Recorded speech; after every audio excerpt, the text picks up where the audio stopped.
What has been revealed as a result of some research at universities is that it's relatively easy to hack your way into the control system of a car and to do such things as cause acceleration when the driver doesn't want to accelerate, to throw on brakes when the driver doesn't want the brakes on, to launch an airbag. You can do some really highly destructive things now through hacking a car, and it's not that hard. So if there were a cyber attack on the car, I think whoever did it would probably get away with it. Holy shit, man.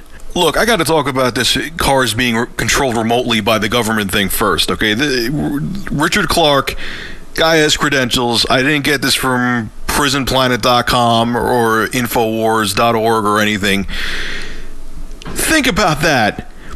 If the government wants you gone, or someone in power wants you gone, and they can control your car remotely and make your car accelerate off a bridge, slam into a tree, make you brake when there's a truck coming, how are you going to prove it? It's remotely controlled, remote control cars to a whole new level. I hope that the Young Turks are wrong. I hope that Richard Clark is wrong, because that's scary. There's nothing to stop the government or whoever has this power. They want you gone. That's it. All they got to do is say, oh man, he must have been suicidal that they wanted to drive his car off a bridge. How is anyone going to prove otherwise? Did you see Michael Hastings' car? It was a fiery mess. There's no way they could have proved what happened. Wow. Now, getting back to Microsoft.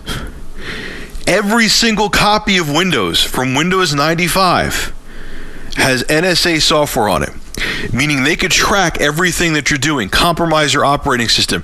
I'm sure they're going to have keyloggers in there. I'm sure they can know every single person you talk to, what porn you watched, down to every single keystroke that you've made, what you're downloading, what you're uploading, without a warrant. It's just built. Microsoft is saying, we built it in. We built in this NSA driver. It's right in there. And then Microsoft, you wonder why everyone's so wary of buying the Xbox One when every single one of them will have a Kinect. I mean, this isn't tinfoil hat shit anymore. CNN talks about it now with the NSA, how they're tracking everyone's phone calls.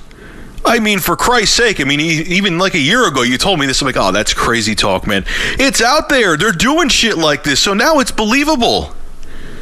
Imagine, I will definitely think twice. This makes me definitely not want to get an Xbox One. Because you cannot tell me. Microsoft is one of the first companies to bow down to the NSA. You cannot tell me if the government has beef with you, they're not going to be listening into you with the Kinect, which has an HD camera, a highly sensitive microphone.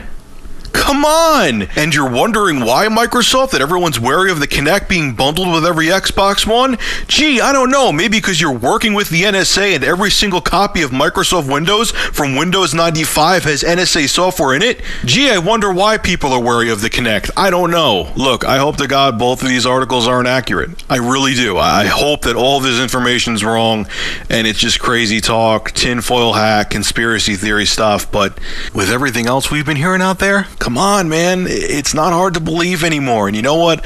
I'm sure there is at least a shred of truth in both of these articles. And if that doesn't scare the hell out of you, I don't know what will. It's getting frightening out there, man. Things that you never thought that would be happening are happening. And wow, that's all I can say.